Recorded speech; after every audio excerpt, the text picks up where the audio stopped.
Adventures calling, treasure awaits. Join us on a journey, let's open the gates. Welcome to the pod where the treasure is found. X marks the pod, let's gather around.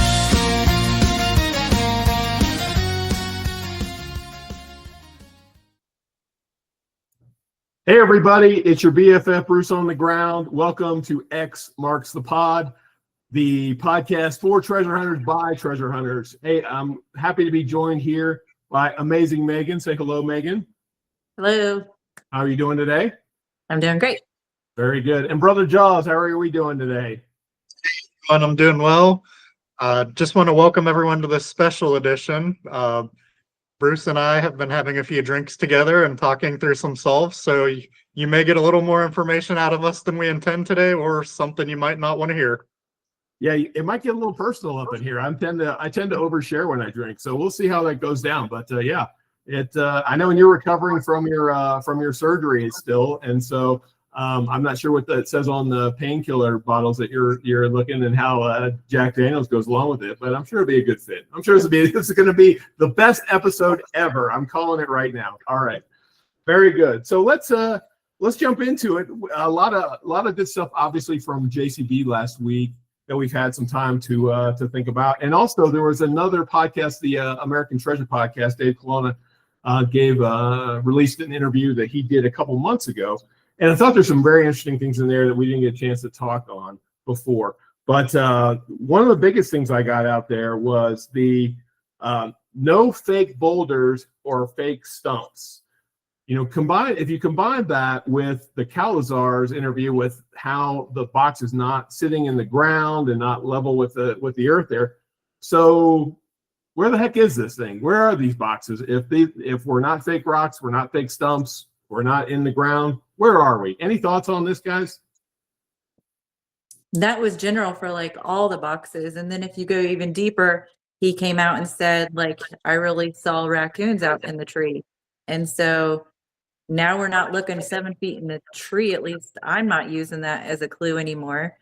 So if it's not tied up 7 foot in the tree, it's not on the ground in a hole covered up by a plaque or underneath a rock, where are we looking? I know that's what I asked, Megan. So I need an answer. Sorry, I guess I was supposed to know the answer. I was supposed to know the answer. I guess we are looking inside trash cans, underneath the lids of trash cans. Maybe that's why raccoons come into play, because it's in a trash can. There you go. Ah, very good. I like the association there, Jawz. That's a good one. Yeah, I have no idea. It's very tough. A lot of people, especially for the Pokemon box, thought like the 7 feet up an oak tree was like where it would be, but I feel like that's too dangerous of a place. Thoughts on that? Would it be that high up in the tree? I was going to save this for later, but I was walking the trail this weekend and a woman passes by me and I hear her say, "So what did he do? Take out a 10-foot step ladder and hang it up in the tree?" And I like turn back. I'm like, wait a minute. Is she doing the same thing out here as I'm doing? Does she have the same information that I have? But yeah, so he didn't take a ladder out there. So unless he's throwing it up over the tree with a string. Okay. I mean, yeah. I'm 6 foot tall. I can reach 7 foot up a tree pretty easily without a step ladder. But if it's any higher than that, I'm out. Yeah, I know. And to me, it's just dangerous. Like, trees can fall, and just a lot of mishaps in there. And what about logging? Like the area I'm looking at for Pokemon has trees marked to be logged, and so definitely an element of danger there if you're going to put it in a tree. So I'm super curious to where we're going with this. I have no idea. I think, some kind of pelican case, camouflaged in some way, but then what, right? So I don't know. It's interesting because John said in that interview that he had come up with some unique ways to hide it. He kind of gave like the way, like he feels like, if I'm remembering correctly, that we should be able to kind of figure out how he's protecting it, but he's come up with other ways to hide it that we may not be thinking about. So I'm just flummoxed on what that could be. I'm trying, but I'm having a hard time with that. So if anybody knows, just please drop us a line. Let us know exactly how he hit them, and that we'll send you a free T-shirt. We'll have to make some T-shirts, but we'll do that. So anything else on that? Like it definitely, I don't know, it definitely threw a little bit of a monkey wrench into my my solve stuff, but I just don't. I don't know where to look now. I think the other issue with up a tree is just Mother Nature, like lightning strikes, fires, tornadoes. Like all of us are searching in basically Tornado Alley, you know, like Arkansas, Alabama, they're all getting hit by tornadoes. Trees are going down all the time. So I have a hard time thinking he would put it in a tree knowing that. Like I can tell you, last time the tornadoes hit up in Arkansas, I was there the week after searching, and there were places like you had to climb over trees to go search at that point. Yeah, I get it. And then he also, you know, still in the book it says like all 5 boxes, if there's snow on the ground, you shouldn't be out looking for it.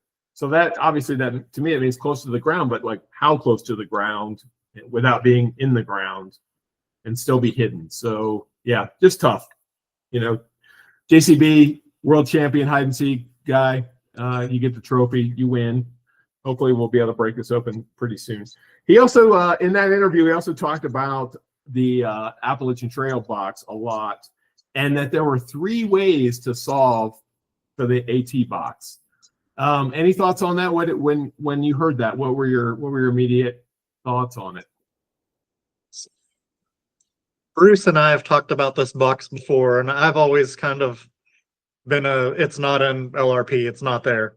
And Bruce has always been like, it's there. And I'm like, no, it's not there.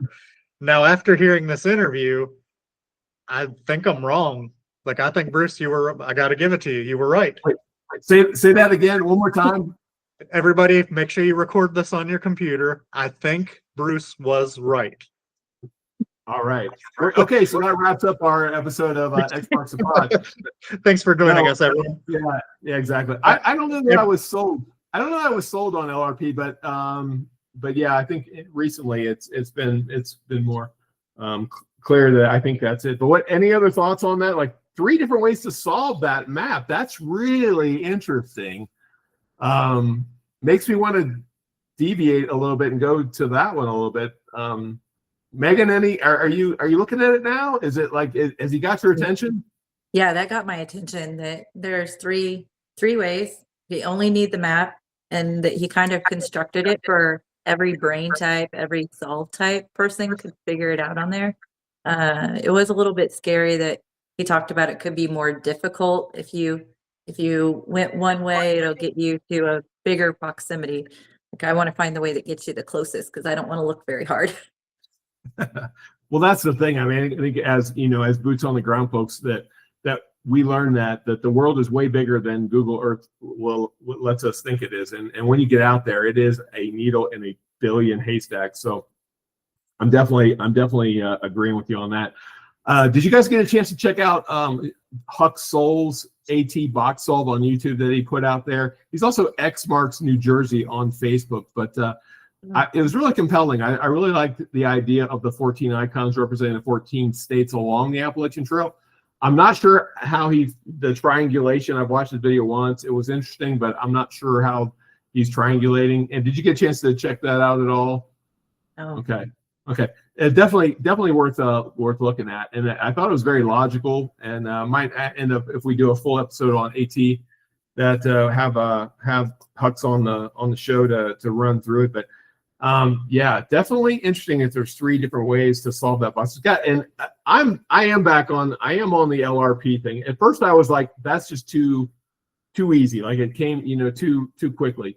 But let's, if you think about it, like it's a treasure map, and that's, I think that's historically it's important. If there's a trail on there and it matches up with someone, that you should take it kind of seriously. I think that the trick is going to be how to triangulate those different points into and kind of maybe an X marks the spot solve. I don't know where to go on that one, but I thought it was interesting.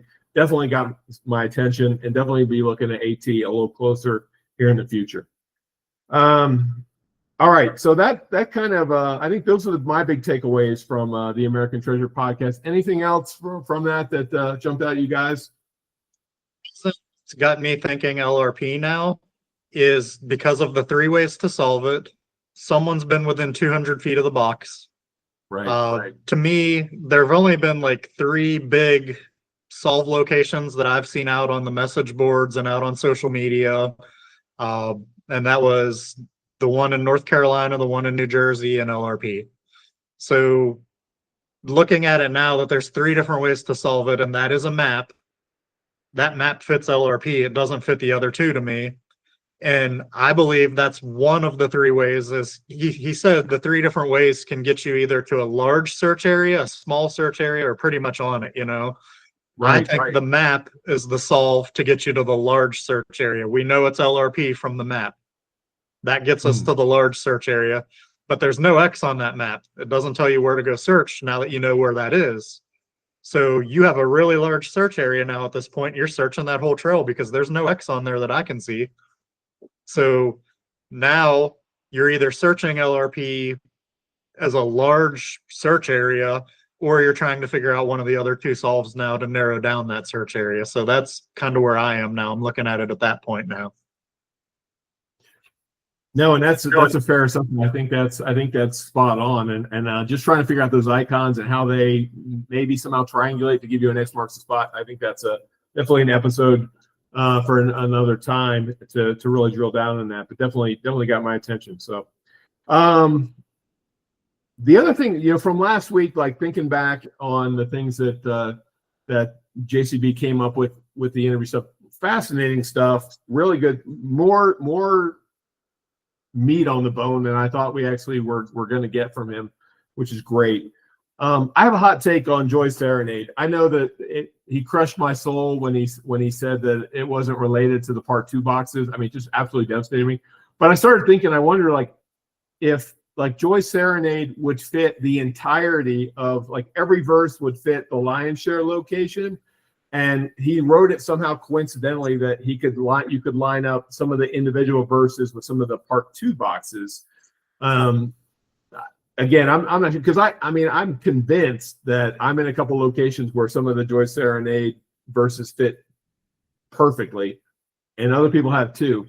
So I'm just curious: is that a hot take? Is that potential? I know you guys were kind of on board with Joyce Serenade as like the map to get you to the lion's share. Are we still on that train of thought? What that's my hot take. Go ahead and poke holes in it, or tell me what you think about it. I can't poke holes in it because I do think it is for the lion's share completely. So I can't help you feel better in that.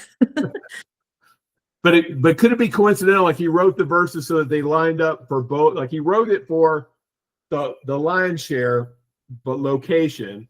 But coincidentally, he was able to kind of find common threads that he was able to tie to some of the other boxes. Yes, no. What? Go ahead. I would say that's just his writing style, and then you're biased because I can hear you say the verse about the arc, that makes sense that would be Pokemon because it's a rounded trip, but I think it's just coincidental. If you listen to his interview, he says the same terminology, the sentence structure. He uses the word pairings just in his everyday talk. And so I think that we're hearing that in all of the chapters. And so we're assuming this is a clue, or we're tying this chapter to this, or we're tying this clue to this, when it's just the way that he talks. Okay, I'll try not to cry. Jawz, any thoughts on this? I've always been in the boat that Joyce Serenade is for the lion's share. I've never thought it was for the smaller boxes. And I feel like his interview confirmed my thought to me. I'm still standing on that. It's hard to argue that, definitely. And so that's where this is such a tough thing for me, because I believe with all of my heart that there's some kind of connection to the part 2 boxes, but he's crushed me. Why not John, just say it. Come out and say it. Say, Joyce Serenade is for lion's share, period, end of story, and then I'll shut up and we can move on with our lives. Or I can move on with my life, I guess, and not be devastated. But again, to me, the verse about the a turning square or arc will align at a certain point. I think if you turn the Appalachian Trail map upside down, you get a match with LRP, like it's properly oriented. So that's one thing. There's other things that I have with like the Forest Bend box. The you might find music in a poem. You know, there's only one poem in that book that makes it that's relevant. It's the Forest Bend poem. The first line of the song Green River by Creedence Clearwater Revival says, "Take me down where cool waters flow." And that's that, you know, and Green River is integral in my Echo Park solve. It runs down the Canyon to the door. Again, I have a lot of confirmation bias, no doubt about it, but it makes a lot of sense to me. I'm not going to let this go. So anyway, I wrote down an example. So yeah. the Pokemon box is hidden, he said, not far from where locals turn up. Yep. And during the interview, he said he was not too far where he lived was not too far from the Appalachian Trail. So Statesville to the Appalachian Trail, the closest point for that is like 210 miles, so 3.5 to 4 hours. So his idea of not too far is that big. Oh, and so it's just his terminology. It's not too far. He lived not too far from the Appalachian Trail. And locals turn up, but it's not too far from the box. wow, that's a very interesting observation. Like my not too far on the Pokemon thing is like literally like 10 yards. Like that's how close my not too far is. But you're saying it's hundreds of miles. Is that what you were saying? Yeah. So like when Oh, I heard it, I noted to myself, like I heard not too far. And so then I immediately Googled like, hey, we already know not too far. Let's see how far. Well, that was really far. So not too far might not be a clue when we're doing, is it a clue? Maybe not too far isn't the clue at all. Amazing Megan doing that next level of research for you, figuring out what JCB means about that. That definitely could throw a monkey wrench into a lot of stuff. Things like that are just, I hate those phrases. Close by, near here, like stop it. Like that just drives me crazy. That's a big Forest Bend one. Near here, it's, you know, that's part of the poem. You know, it's so nebulous. Like stop it. Okay. Right. Anyway, but it's too late. He's doing it. But Bruce, that's a great point. One more thing to give you a little encouragement though on it, Bruce. He still used that super vague terminology. Like he still said, all you need to find the small boxes is contained in the second part of the book. He's still not flat out saying 100% no, Joyce Serenade doesn't apply. Like he's making it sound like it, but he's not giving you the definitive. I agree with you. Thank you for saying that. I think, like, again, just come out and say it. I'm fine with it. Say it's lion's share, and I'll shut the heck up, right? I'm done with it, right? I got it. But so I appreciate that. I don't think that you need Joyce Serenade to solve any of the part 2 boxes. But I think when you get on boots on the ground and you look around, you're like, oh, this matches up with this location, and it fits well. Again, I don't know. I'm just heartbroken. I'm just gonna have to have a drink and commiserate with myself, because I'm the only one that believes it. I think there's maybe like one or two other people out there that are on the same page, but I'm used to that. Alabama, shout out. All right. The other thing that caught me about that I've thought a lot about in the last week with JCB's interviews was the statement about how one of the boxes, there's a name location that'll take you to a place, and the other 4 are leading you to a location. So I'm a big believer that my Pokemon solve leads me to a location without naming it. But is it, you know, obviously BNR, Hemden Hollow, like that's a big community solve there. Have you guys thought about this more this week? Like which box would be the box that you find the name of the location versus being guided to a location? Or does that even count? Does the no Buffalont count as naming Buffalo National River? Does Hemden count for naming Hemden Hollow? Curious to what you guys are thinking about that. I'm going to need you guys to help me on it, because I need you to talk to me like a kindergartner. Because when I heard it, I was like, I don't even understand what he's saying. I think we hit a little bit on this last week. Like, to me, the most obvious one is the Appalachian Footpath box. Like, he names the Appalachian Trail in the name of the box. Like, you're guiding me to the Appalachian Trail. Well, Yeah, but I can turn it sideways. But is that what he's trying to do? I mean, to me, that's not naming the location. Like if you named LRP, if that's the location, I think that would be naming the location. Are we? Oh, we lost Megan. Where did she go? So, well, let's continue this discussion. Maybe she'll jump back in real quick. Yeah. So I'm curious about that. Like, I mean, obviously it's an Appalachian footpath box. So is that? But that's not naming. I mean, Appalachian Trail is thousands of miles, perhaps.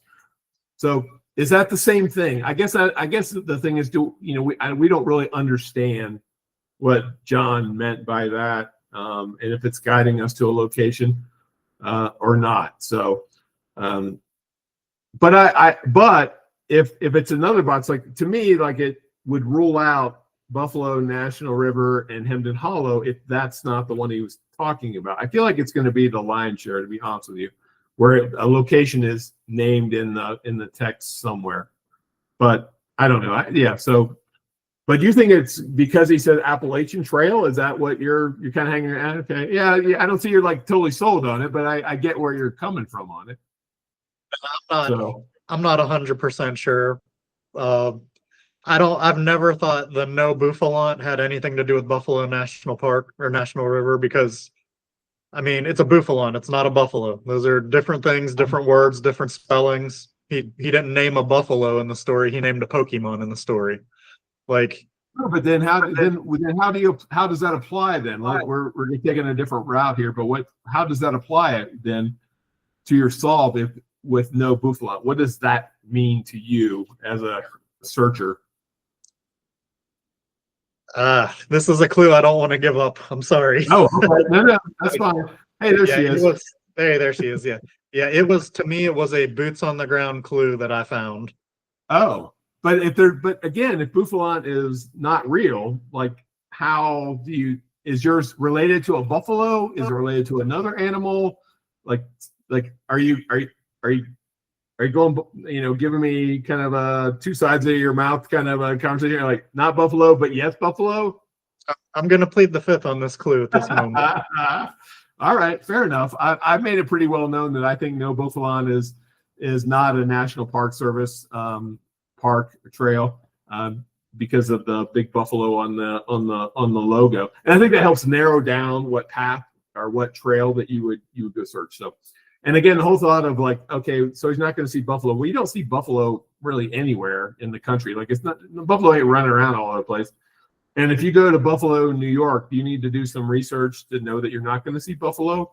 If you go to a Buffalo Bills game, do you need to know that? If you go to Buffalo Wild Wings, do you need to do some research to make sure you're not going to see buffalo there? So I feel like that's weak. Sorry for you, no Buffalo, Buffalo National River folks, Megan. Anyway, so did you enjoy your break while you're gone, Megan? Where we missed you? Yeah, it was great. Any thoughts on the naming of the location? What does that mean to you?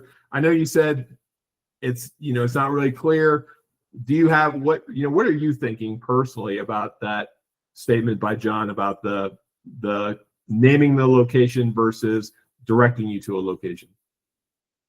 I think that what I'm doing is tying it all to that point that he made, that if one box is found, you might know how to solve the next. And then in this interview that we just listened to, he said, when two boxes are found, you're going to figure out what I did. And so then he had made the name reference. And so I kind of tied them all together, that I think that he might have his unbreakable thread, maybe a location name connection.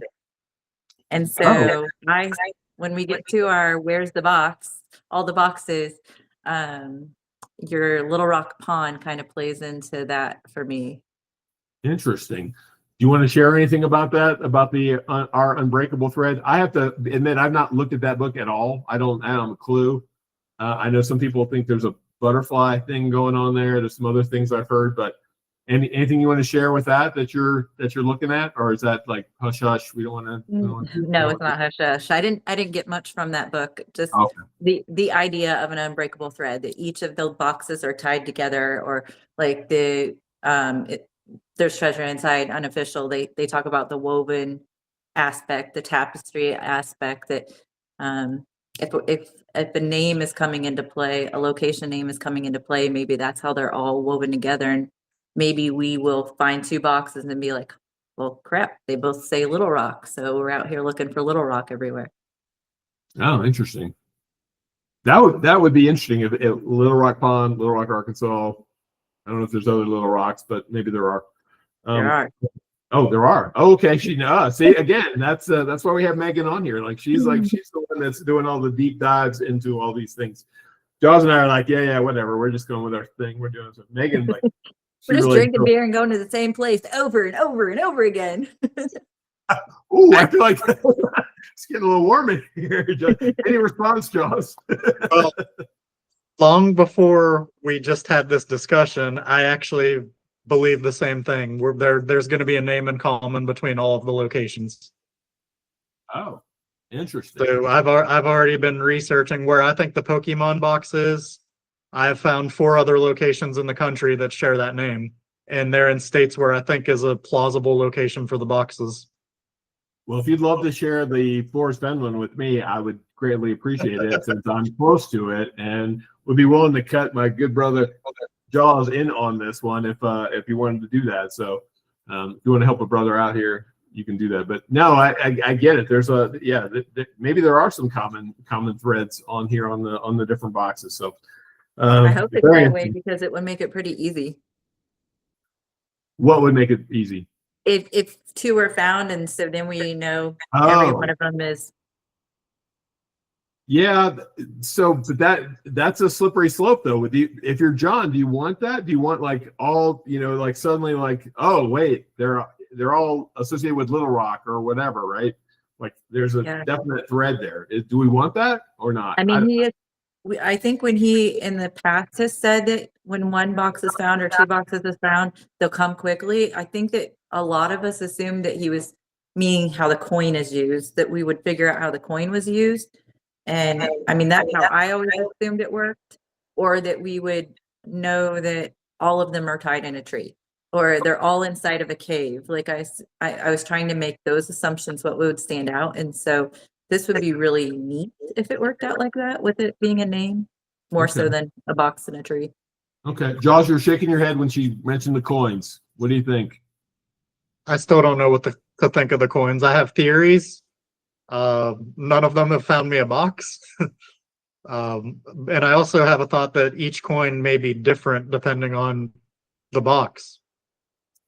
I totally agree with that. I think each coin is different because I think like that you don't want to tip your hand if one's found, then you're like, okay, it's state lines. Like I strongly believe that Tahoe is that, right? So the past and future box. But I think the other ones are more like, at least for me, the Pokemon and the Forest Bend are boots on the ground type clues.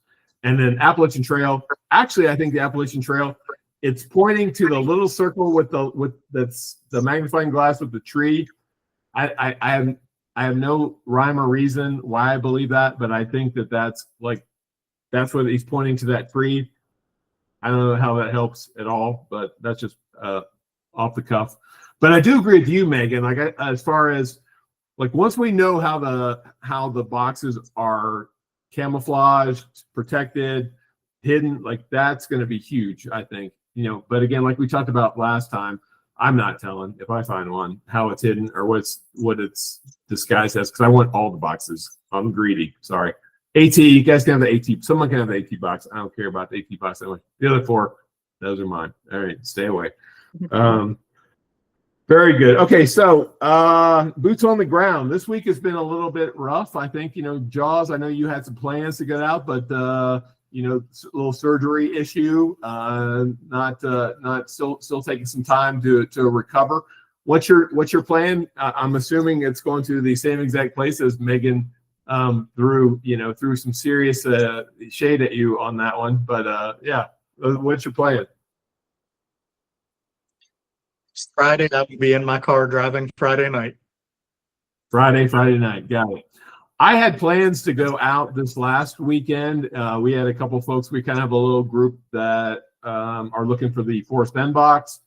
and the road out there is not very great. So we're going to team up. And then one by one, we kind of fell to the side. And then I was going to go, but I didn't want to fight the ski traffic between here and there. And then the straw that broke the camel's back was my buddy, Eric. He said, hey, my babysitter canceled. And so I'll be bringing my 15-month-old son with me.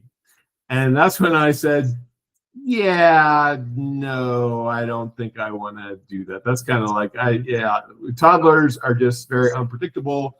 I have 2 children of my own, but they're full grown, and going out, especially with the drive out there, to like have I have to drive 7 hours just to get to the location. We jump in the car, we go down this horrible road, we get to a location, the 15-month-old decides that he ain't having it, and we have to go, and there's no cell service down there, so there's can't Uber or anything out there. So yeah, I had to beg off on that one. I know probably as a mom, Megan, you probably have some strong thoughts about that, about me not wanting to go hang out with toddlers, but yeah, it was tough. Yeah.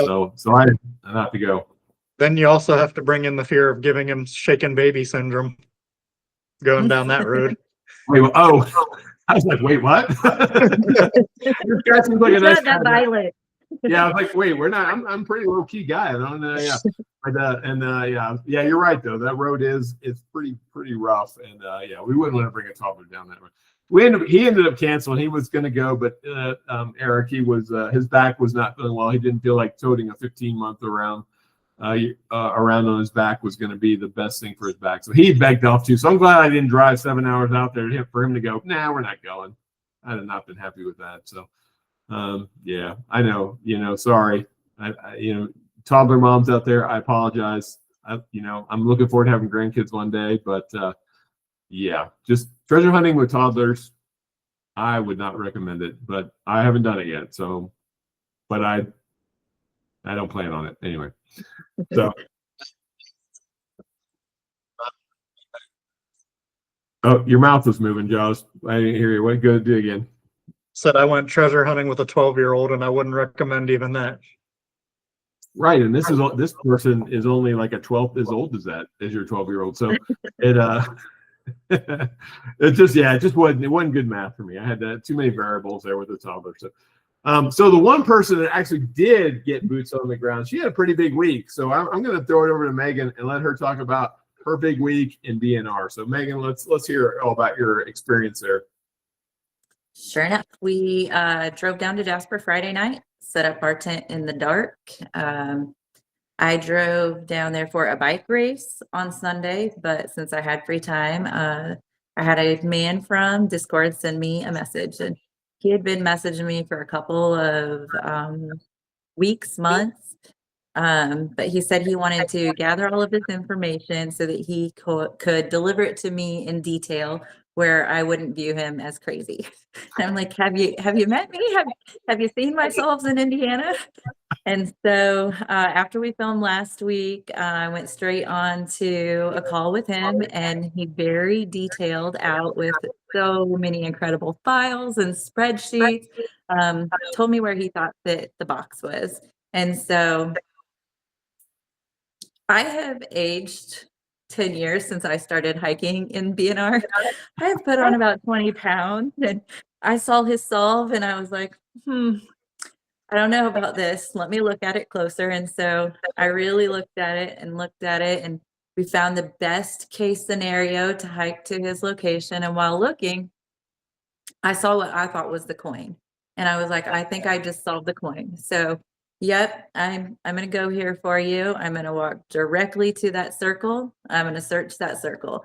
And so Saturday morning, we wake up, we're taking it pretty slowly, eating bacon and eggs, just like the book says, where mom's taking a long time eating in her tent, drinking her coffee. And so we get ready to go, and Jada's pretty famous on our TikTok. And we go to get in the car, and Jada isn't wearing any shoes. Jada, my 10-year-old, don't take them on treasure hunts with you. She did not bring shoes. So then we're driving an hour all over the place trying to find Jada's shoes, and start freaking out that we're not even going to have time to look for the box. We're not going to get there. So she ended up going hiking with no shoes on, and it was pretty warm that day, so she lucked out. But it starts out great. We're hiking. It says that we are 2.5 miles down the trail, which she's told us it's 3 miles from the no further than 3 miles from the road. And once we get to the 2.5 mile mark, we're going to veer off, and it's only going to be 50 feet. I was like, oh, this sounds great. This is perfect. We have found this box, like 50 feet. I even dropped my backpack. I leave Travis, my husband, and Jada up eating their food on their log, and I'm just going to walk 50 feet on my own because I don't want to hear their complaints that treasure isn't real. I got this. So I start walking 50 feet. I'm still not at my location. I descend 50 more feet. I'm still not at my location. And there's no GPS. So I'm just watching my marker on the map, kind of going along with the trail to our coordinate.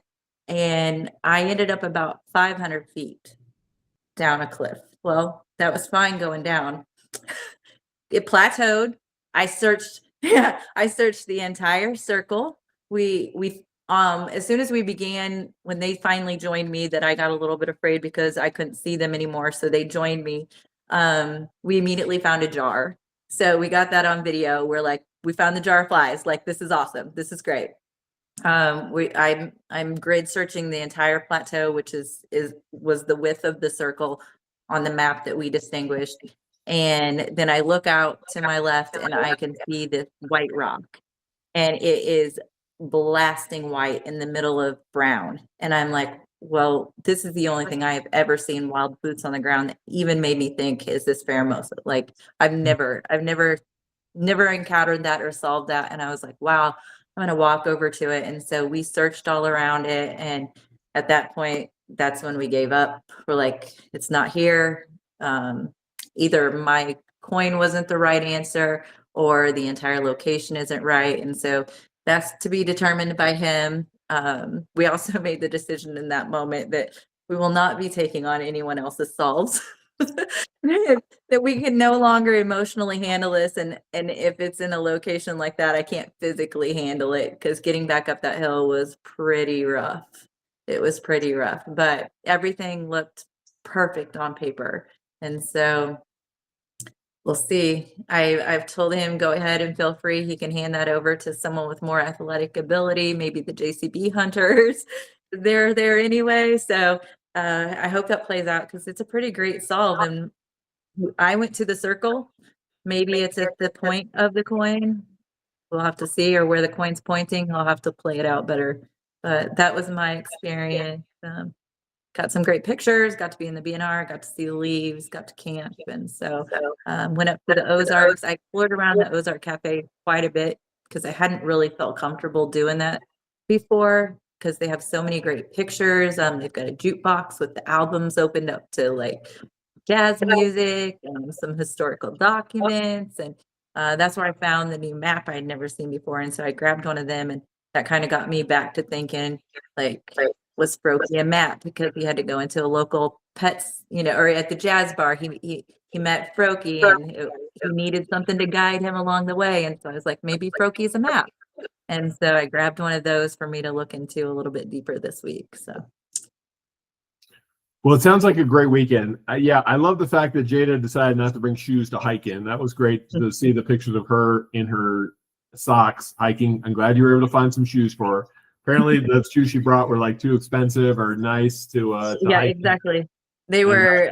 If anybody understands this, they were vintage Doc Marten, Mary Janes with heels, non-bendable leather, and so. Yeah, the shoes she ended up finding were my water shoes that I carry in my backpack so I can cross the water. But yeah, and this isn't even her first experience. She's been a toddler on my back hiking out in Lost Valley and Hemden Palo. Like, I packed that girl. She's been hiking since birth, and so she knew better than this. Even with her new expensive hiking pants, those were nowhere to be found either.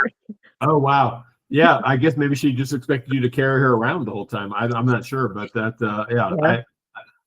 I don't know any of those words that you said about the shoes, but they do sound expensive. So that's good. Hey, how many people were out there? I know that there was like a kind of a meetup out there. How many people did you run into, or how many people were out there collectively?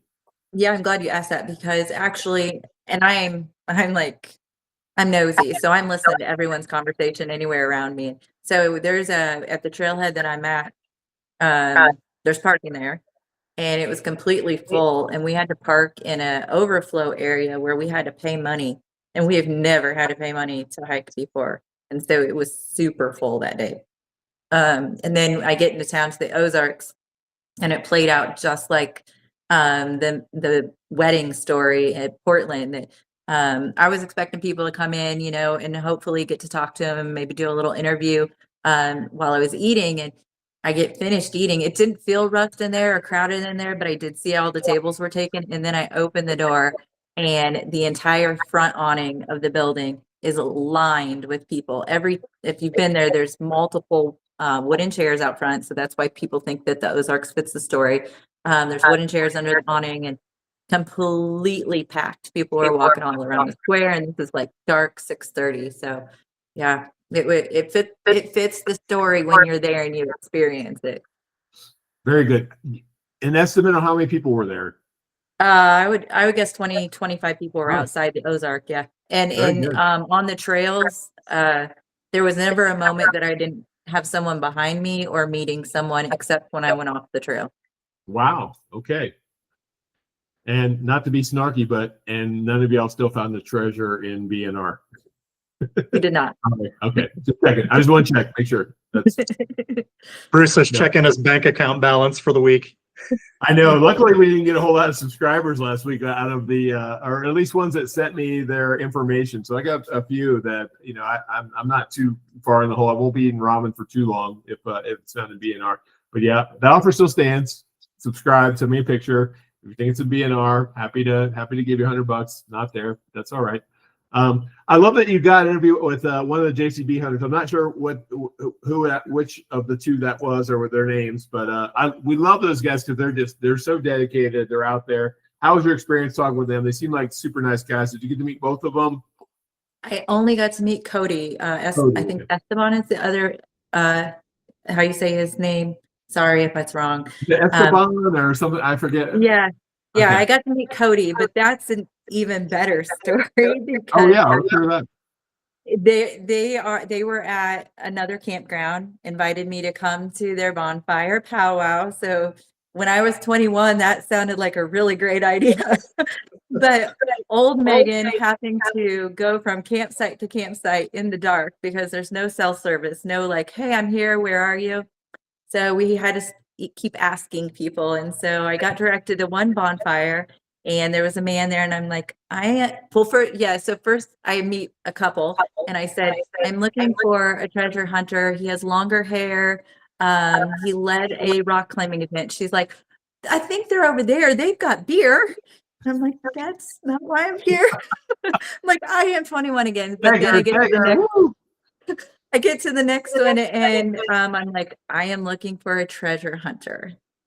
I know this sounds strange. And he's like, hey, Cody, don't you treasure hunt? And so there's Cody, and I got to meet him, pulled him out into our headlights, and did the best interview that we could do there. But even off camera, he had some great ideas. He was just a really cool guy, very logical to talk to.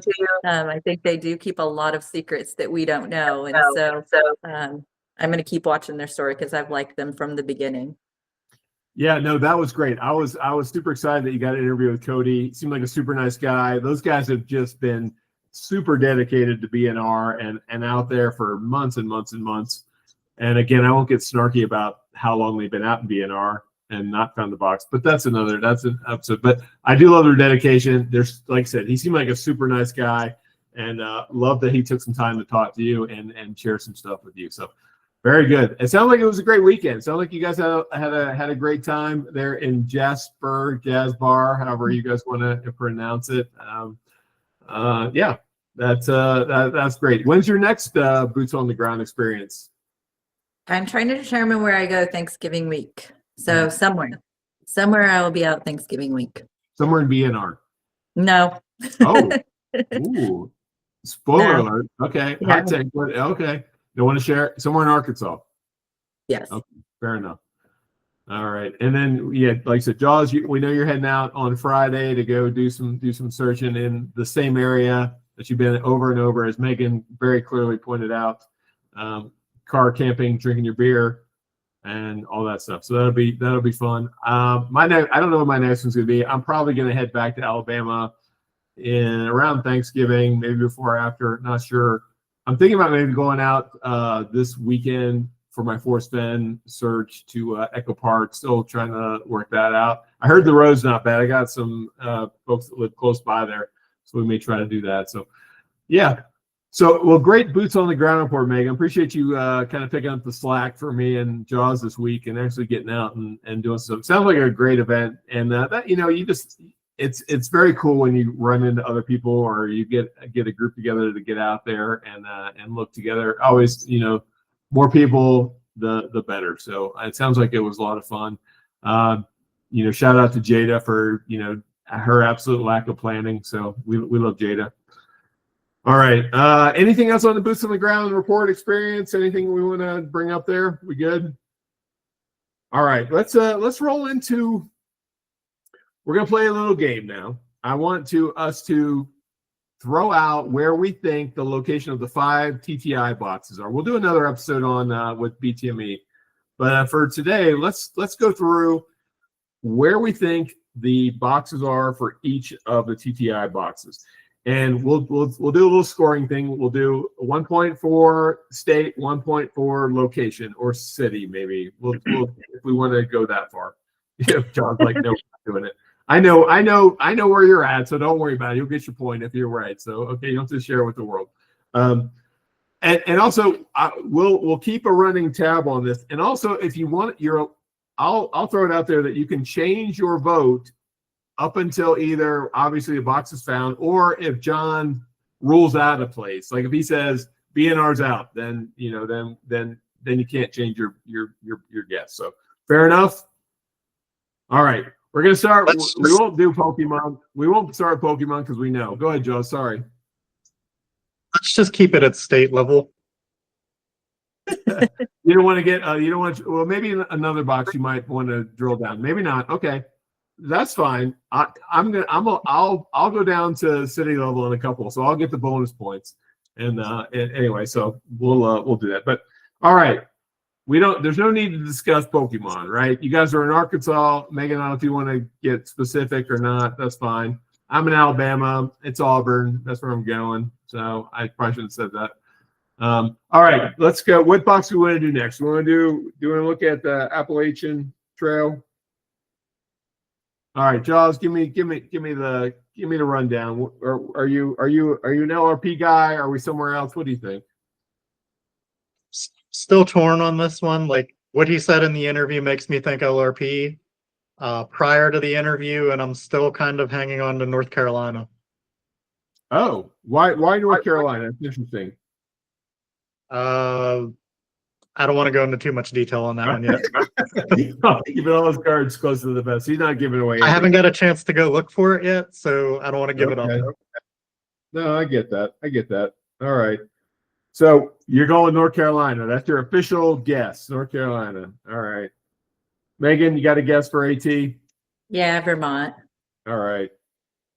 I'm with Megan on that one. I think that's LRP. I think it's pretty I think it's gonna be straightforward. I think that going back to what I think I learned from all the JCB interviews is I don't think this is going to be as difficult or as complicated as some people are making it. It feels like he's like, no, like, look, like it's like this is simple. Like, don't overthink this. That's just what I got out of it. I'm going with LRP on that one. Past and future box. Megan? What do you think about past and future box? So, because I don't really know anything about them, and when I first made up a map for us, like I just guessed based as much effort as I put into guessing college basketball, I put into guessing these boxes. And then I heard the interview about the ties, and I was like, okay, well, everyone thinks that AP is Little Rock, and I think Arkansas for Pokemon. And so maybe it could be like I've explored around the idea of it being Little Rock, Arkansas. And so then I started looking up all of the Little Rocks, and so Mississippi is what I came up with for it. For past and future? Yep. Mississippi. That's the first I've Mississippi. heard of that. Can you give me anything at all to tell me why you're in Mississippi? There's a little community called Little Rock there. And now that I can read my writing. Yeah, so aside from it being called Little Rock, guess what county Little Rock, Mississippi's in? That's right, you guessed it. Newton County. Pokemon County. Newton County. Say again, what? Newton, which is the same county as Jazz Bar. So if we don't even have to be specific. Maybe we don't have to be specific. Maybe it doesn't have to be Little Rock. Maybe they're gonna flow like that. Okay. Newton County, Little Rock. I love it. I love your logic on that. You're the first person I've heard say past and futures in Mississippi, and that's because I have zero information on it. I know nothing. I love the self-awareness. Jawz, where is it at? I'm gonna go crazy. I'm not going Tahoe. What? I'm gonna go Ohio. Really? Why is that? Just because of the OH is in there, or what? Give me something. Or are you gonna not tell us anything at all? I mean, just to be general, the OHs, that's a giveaway. The chapter is based on Ready Player One that's set in Ohio. Okay. Why would we not put it there if we're trying to make Why it would as we easy as not? Well, I'll tell you why we would not. Because the coin. The coin is it's Tahoe. It's obviously Tahoe, and especially with the I think with the word search with state being shown like in kind of in the same angle, state and state. It's kind of the same kind of angle on there. And I'm calling the Nevada side of Tahoe. I think that when he says the quote in the chapter says the box reflected a state of gold. So to me, if you're on the Nevada side of Lake Tahoe and you're looking at Lake Tahoe, what's being reflected in Lake Tahoe? It's California. The state of gold is being reflected in there, and that's the beauty sheens, blah blah blah. That's where I think I'm Nevada. So, and at some point I'll make a trip out there. I actually have about a 50% solved that I need to go check out there. But yeah, okay, wow, we're all over the board on that one. We got Ohio, Mississippi, and Nevada for the past and future box. I didn't think we'd be that. I should have guessed that we would be that far off, but I don't know. Forrest Fenn, what do you guys think about the Forrest Fenn box? Jawz, give me some thoughts. Down to 2 states. That would make Bruce very happy if I pick it, but that's not the one I'm going to pick. I have to be different, so I'm going to go Wyoming. Wyoming, okay. So he's already said it's not in Yellowstone.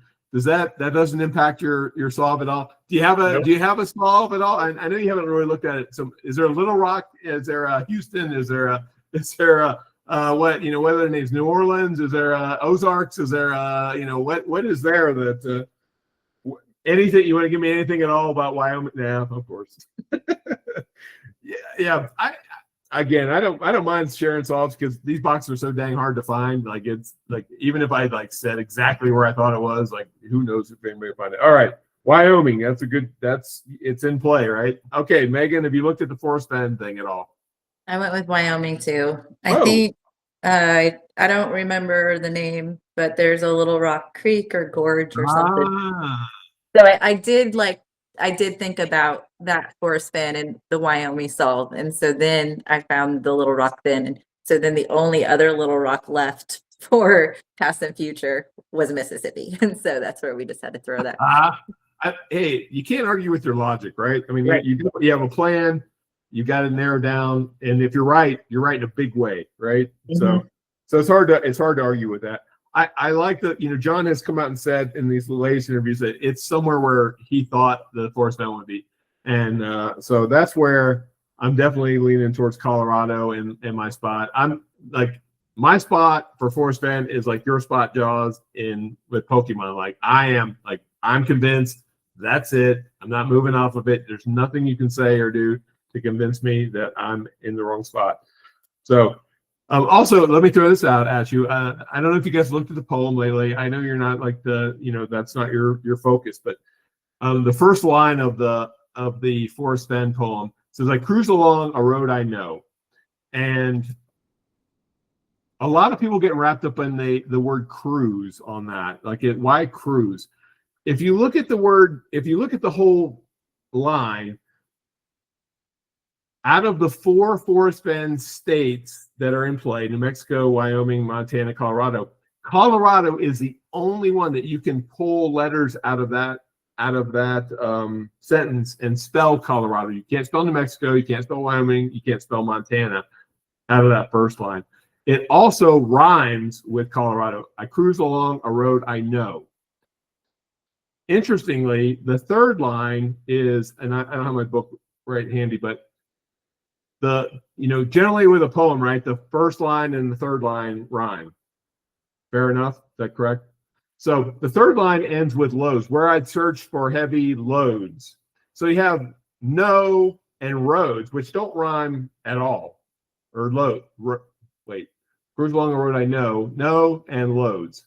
So those don't rhyme at all. Like, how hard would it be for the first line to be, I cruised along familiar roads for where I search for heavy loads? Like, that's boom, it's easy, right? Like, why is it not rhyming? And I think that's the nod towards Colorado, because it rhymes with Colorado. Cruise along a road I know, Colorado. You can spell Colorado. So anyway, I've been pretty clear about my whole Colorado affection, because it's close to where, not close. It's on the other side of the state from where I live, but it's still in Colorado. All right. Lion share. Here's the big one. Do we want to, what are we thinking about lion share? Jawz, give me some thoughts here. First this time, Bruce. What's that? I said you can go first this time. I don't want you guys to steal my song. So Yeah, like, we're that'll like that. happen. Like, that'll never happen. Like, you guys are like, we're so off in different universes when we come to songs. I'm going with South Dakota, right? So let me tell you why South Dakota. I feel like geographically, I got some sunlight coming in. Geographically, I like the idea of the 4 part 2 boxes being in different time zones. A little too much vodka here. We're working on that. So I think Appalachian Trail, East Coast, Eastern Time, Pokemon, Central Time, Forest Bend, Mountain Time, Past and Future, Western Time, West Coast Time. Is that what that is? Yeah.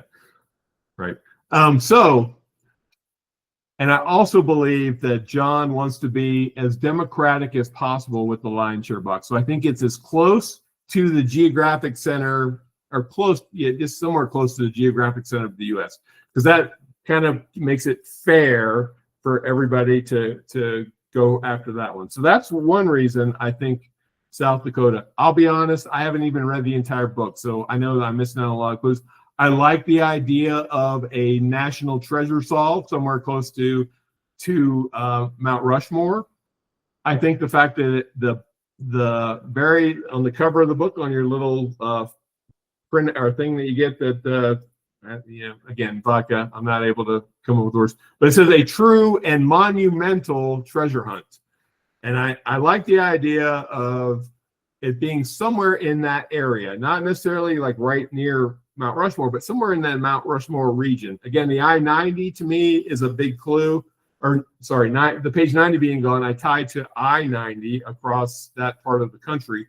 And again, that's very third grade map right there. Like, that's very, it's not digging in too deep. But I feel like that would fit. Like, if where I think the boxes are, I think it's a very democratic way of spreading out the boxes and as fair as like you can get. So South Dakota, somewhere in the Mount Rushmore region, somewhere. There you go. You're welcome. All right, who wants to share theirs? Megan, give me yours. You should squeeze me in here because I have no good information, and I'm just going to choose Indiana. Indiana. All right. Because if the Pokemon box isn't there, then dadgummit, Somebody needs to be there. The lion share's got to be there. Indiana. All right. Indiana. All right. Jawz, what do you got? It's again on this one, torn between 2 states again. So Okay. I'm just going to go with one of them. I'm gonna go Oregon. Oregon. All right. And I know you won't share any information as to why you think Oregon, right? Anything? Can I have anything? Have something? A breadcrumb? Something? Any? Please, sir. Anything? Can I please have some gruel, please? So, kind of along the lines of what you said, why you're picking where you think, like, I don't have something on the West Coast at this point with my choices. So I've kind of thought Oregon is accessible by the whole Northwest, California, Nevada. They can all head up that way. And I've looked into a few places there, but I'm not 100% on that. My other place, I'll just throw it out there too, is I think it could be in Texas, central to the United States also. And, you know, Texas is a long way from some of these other boxes. Like, I'm going to look for the Pokemon box the most, and that's 7 hours from where I live. And so is it that's still too close? Is it still too close as you have, since Arkansas and Texas actually touch? Is that too close? So this is the thing. When he was asked if the boxes are in states that touch, he got a little confused. And he You have to think about it. And that border is, you know, on a map that big. It's one city they touch right there at the border, and that's it. So Texarkana? Is it Texarkana? Yep, Texarkana. So to me, they could be in touching states because, and also you got to look at the fact that, like, we've been talking about going to Treasure Con, and I looked it up. I was like, oh, Megan doesn't like to fly. Maybe I could pick her up and we could drive out together. 20-hour drive for me to go pick her up and head over to Nevada. So Totally worth it. Totally worth it. You need to do yes, but still, comparing like distance driving, like, yes, the two states touch, but you could be 15, 16 hours away from Arkansas with the box still and still be in Texas. That's a very good point. Yeah, Texas is really a very large state, so yeah, I definitely get that logic. So okay, so either or. So what are we locking in? Let me read the Snowman here. Jawz, is that your final answer? Is Oregon your final answer? I'm gonna lock in Oregon today, but ask me next week and it might change. All right, and you're allowed to change until a box is found. Our JCB rolls the location out. You can change it. So all right, for now we have Oregon. Very interesting mix of boxes, locations that we have. So yeah, we'll have to figure out offline like what the wager is here. Like, we need to put some little baby back ribs or something on this. I think, I don't know, maybe actually steak dinner. Who knows? So no, that's great. I appreciate you guys sharing your solve there, or not your solve, but at least your locations. And hopefully boxes will start to fall. I really feel like the AT box is going to fall real quick. I think that's, if people start scouring LRP, I think that's going to be some money for somebody. But all right, looking at the time here, Jawz, what do you think? You said you had a clue or no clue. Do we want to dive into that? We want to save that for later. What do you got For next episode? Next episode. All right, very good. All right, we'll wrap things up here. Hey, again, we appreciate all the great feedback. We've had some tremendous endorsements of what we're doing, and people enjoying what we do. Thank you so much. Thanks for subscribing. Thanks for checking this out. Thanks for other creators weighing in and giving us kind of the thumbs up. You know, Jam's been great. Emma's been great. You know, one clue short of a treasure, Eric, he's been weighing in there. Jenny's given us some stuff at Mysterious Writing. So thanks so much for checking this out. And you know, we're new, but we're scrappy, and we're trying to do some fun stuff here. Hopefully you enjoy our content. TreasureCon, Seeking TreasureCon. I'm not sure if it's seekingtreasurecon.com or if it's seekingtreasurecon 2026 or 20. Yeah, sorry, vodka. What the website is, but check it out. They've got like unlimited registrations. Because they've got a large venue now. So if you haven't signed up for that, please do. I'm going to be there. I think Jawz might be there. We may try to rent a U-Haul and or a camper or something to drag Megan along, who won't fly. But I'll definitely be there. I got my ticket. I'm looking forward to seeing everybody there. Thanks so much for your support. We've had a great time. Any parting shots, guys? Thanks for being on here today. Anything? Megan, anything?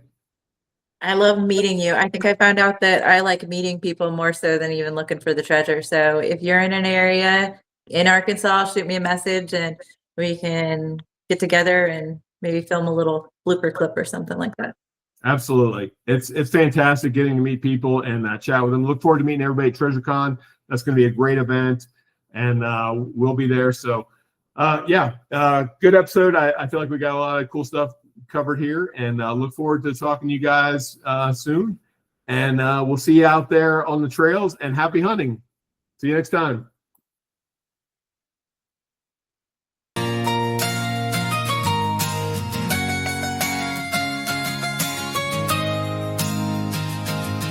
Adventure's calling, treasure awaits. Join us on a journey, let's open the gates. Welcome to the pod where the treasure is found. X marks the pod, let's gather around.